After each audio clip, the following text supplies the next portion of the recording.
Hello mga ka-chill at kabagang! Welcome to my channel, Doc Jeff Sumani TV, and today's vlog, pag-uusapan natin kung ano nga ba ang panoramic x-ray at kung paano ginagawa ang panoramic x-ray. Kaya halika, panoorin ito yung mga clips na papakita ko sa paano ginagawa ang x-ray.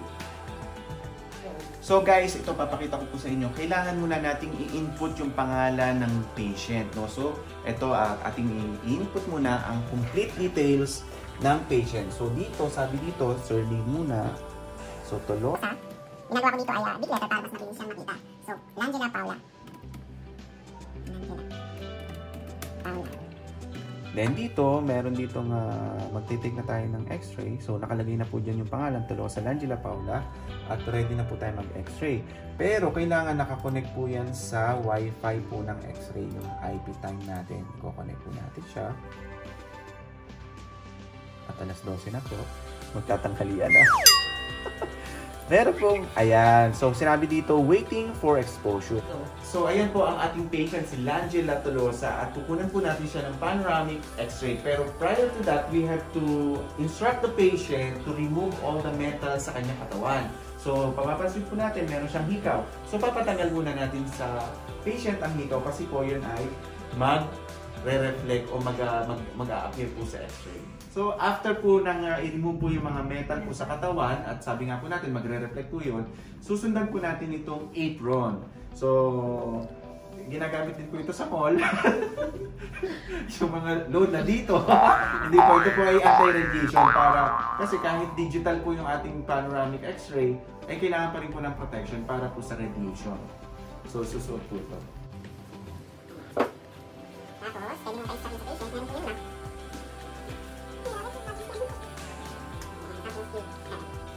Okay, so instruct natin sa patient na kailangan klaro yung tenga. Kailangan na kaklaro yung tenga kasi meron niyang palatandaan na kailangan ay kita yung alert tragus of the ear. Tinatawag. So tara, pasok tayo. So, napaka-importante na instruct mabuti ang patient kasi po ito po ay kumbaga hindi naman na delikado. So, papasok po siya. Papasok ka dito lang nila. Kapit ka dito. Kailangan po straight body ang patient. So, straight body ang patient. Forward slightly. Hindi. Forward ka. Forward. Yan. And then, mapapansin natin na maiksi yung patient. So, mukha muna po ako ng gloves. Importante po mag-gloves. Mag-gloves muna tayo. Kahit po sa bulsa lang. Okay. Kasi lalagyan po natin ito ng at maiksi. Small po yung gloves. Kasi sina Ate Sheena po at Ate Mel po ang nag-x-ray na hindi na po ako nag-x-ray. So, gusto lang po natin yung demo kung paano panoramic x-ray.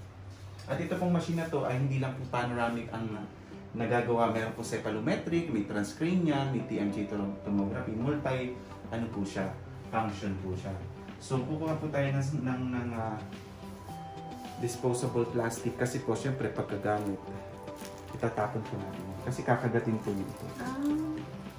Okay. So, forward po kayo ng konti, yung foot. Yan. Tapos kakagatin niyo po itong tip.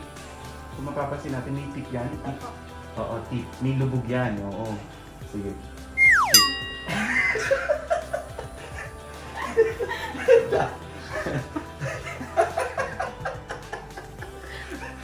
Tanggal ang ngipin. Okay, so ayan, sige. So ayan ha, tanggal. Kasi talaga lubog na susunod.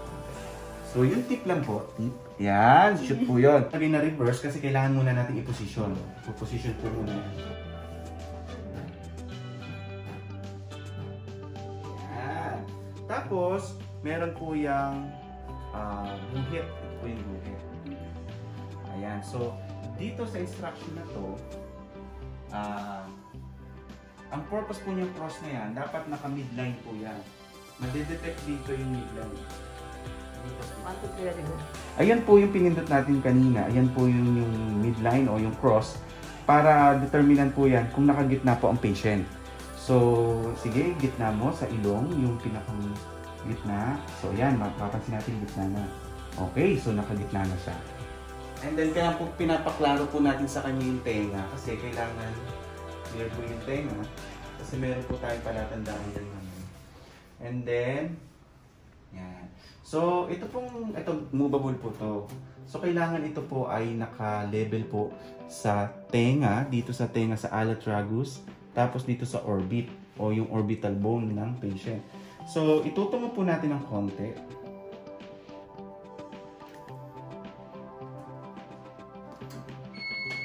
Kagat na po. Kagat lang. Sige, slay pali ha. Slay pali.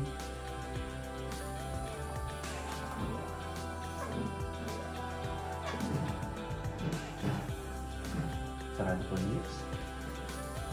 Yan. Pwede na po yan. Ito po yung orbit, tapos yun yung ala tragus. So, okay. Then, ilalak na po natin.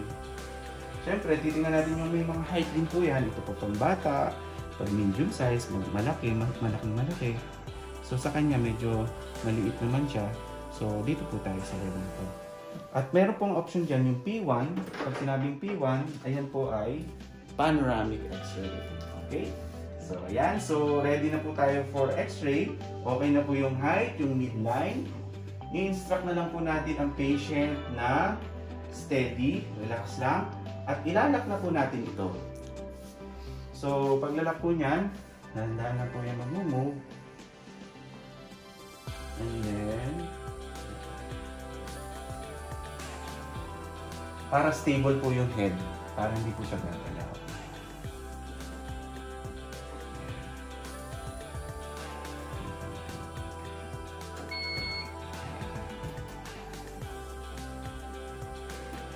Yan, okay na po yun. So, okay na po, stable na lahat. Then, instruct po natin ang patient na kailangan yung tip of the tongue o yung dulong dila nasa ngala-ngala. Okay? Tapos, relax lang, huwag gagalaw. Bibilang po tayo ng mga 10 seconds. Okay? So, lalabas tayo para sa... So, relax lang po. So, get ready po. 10 seconds lang po. To 13 seconds. Okay, get ready.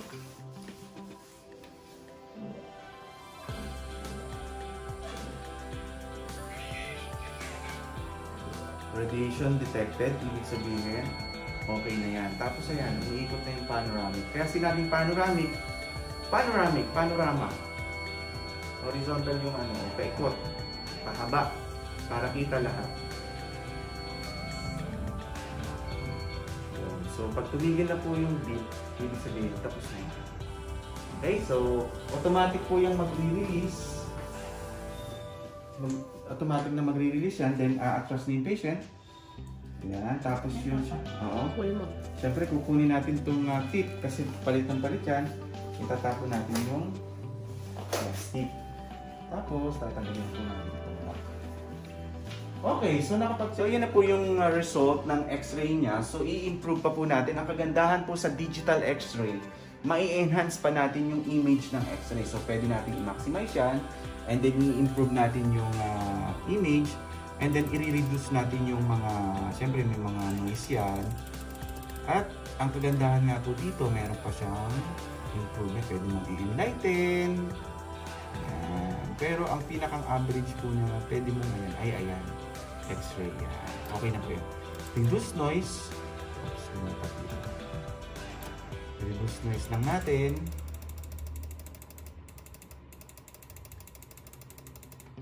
Ayan. Tapos kung gusto mong balik rin, pwede. Ayan. Pwede rin yan. Kung may gusto kong makita dyan na mga structure pa, pwede po yan. So, ayan po ang kagandahan po ng x-ray. So, dito sa x-ray, didetermine natin maraming factors. So, dito na lang tayo sa pointer mag-base. So, dito may mga erupting siyang ngipin. So, kasi siya po ay, ilang taon ka na? Magse-17. So, erupting na ang kanyang third molar. So, ayan po ang purpose ng panoramic x-ray. So, determinan po ng mga third molar kung may mga sisibol na ngipin. Kasi ito yung tinatawag na wisdom. tinitingnan natin yung kabuuan ng shape ng kanyang buto. O ayan, dito sa ano, may mapapansin natin, medyo may konting jaw angle siya dito, o mapanga ng konti. Tapos dito meron po siyang sungki at may labis ng ngipin yung baby tooth. At ito po yung kanyang pangil. So ayan po yung importance niyan. Tinitingnan din po natin dyan yung sinus line.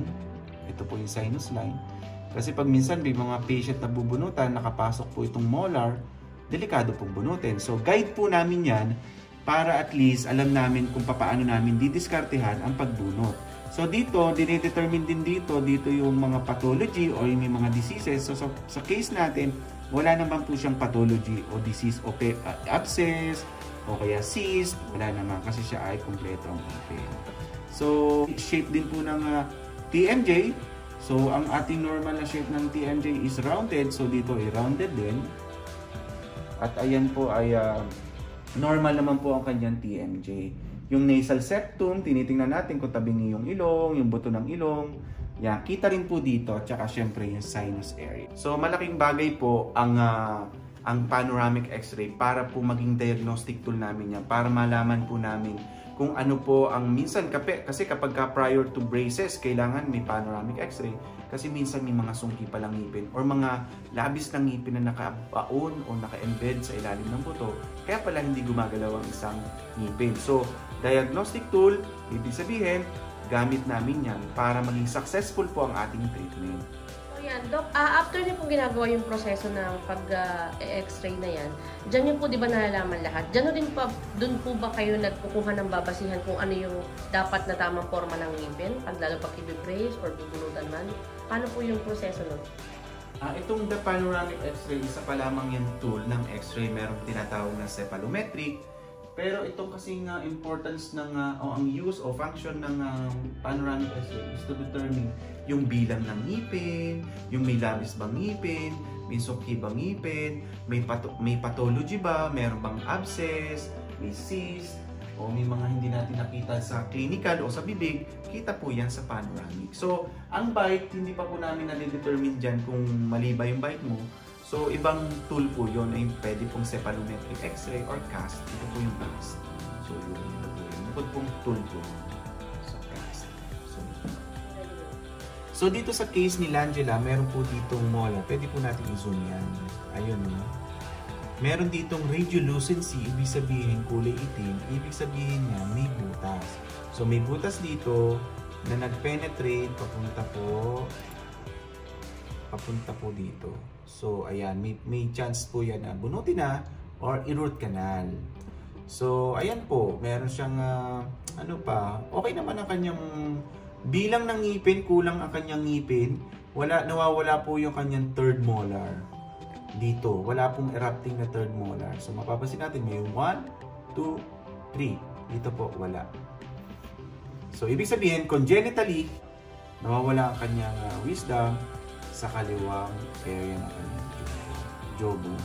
So, dito po sa case na to, ito pa isang importance po ng x-ray. So, tingnan nyo ko po ang effect ng bunot. Humihiga po yung ngipin. So, pag humiga po yung ngipin, may mga cases na talagang nakahigang-higa na po yun hanggang mauwi din sa bunot. So, yan po ang importansya ng ngipin talaga. Kaya wag po tayo basta-basta magpapabunot. At bukod doon, nagkakaroon po yan ng mga spaces. So, may space po dito, kaya po nasisingitan ng pagkain. Ayun, spaces din dito. Nagkakaroon ng bodily movement o body movement ng ngipin. Plus, may mga cases humahaba po yan dito kasi wala pong opposing. Kaya po pag nabunutan po tayo ng ngipin, kailangan po yan lagyan ng replacement. At tingnan nyo po yung level ng buto. Yung level po ng buto, dapat ayan po ang level ng buto niya. So, mapapansin natin yung level ng buto niya, dapat ito. Lumubog po dito. Ayan o, may lubog. So, ayan po ang tinatawag na bone resorption. So, bukod doon, may mga vital structures din na kagaya nitong mandibular nerve. Yung mandibular nerve naman, yun yung nagpapagalaw sa ating jaw at nag-i-indicate ng sakit. Ito po yung main nerve na kapag po may mga impacted pong ngipin, alam ba, kailangan bunutin, tinitingnan po yan kasi delikado po yan ma-touch o ma-damage. Kasi pag na-damage po yan or nagalaw, pwede pong wala po kayong panglasa ng kalahati yung dila. at manamb po yung area na yun kasi nga po may force sensation. At ayan po ang mga pinakita po nating clips at pinakita po natin kung paano mag-take ng panoramic x-ray at kung ano po ang purpose ng panoramic x-ray. So, I hope marami po kayo natutunan at ayan po ay importante sa mga dentista para maging successful ang kanilang paggagamot. So again guys, maraming salamat po sa pagtutok sa aking channel, Doc Jeff Sumagi TV, at huwag niyo pong kakalimutan to subscribe my channel at pahit na rin po ng notification bell bagong upload, updated kayo. See ya! Bye-bye!